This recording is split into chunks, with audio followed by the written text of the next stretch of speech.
Assalamualaikum warahmatullahi wabarakatuh.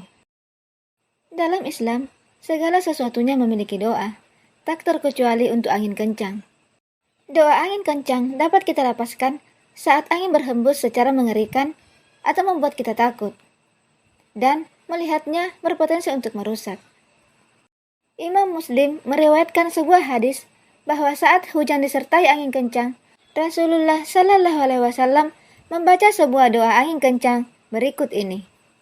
Allahumma inni as'aluka khairuha wa khairu ma fiha wa khairu ma ursilat bihi wa a'udzubika min syarriha wa syarri ma fiha wa syarri ma ursilat bihi. Yang artinya, ya Allah, sesungguhnya aku memohon kepadamu kebaikan angin ini dan kebaikan yang ada padanya dan kebaikan yang dibawanya. Dan aku berlindung kepadamu dari keburukan angin ini, keburukan yang ada padanya dan keburukan yang dibawanya.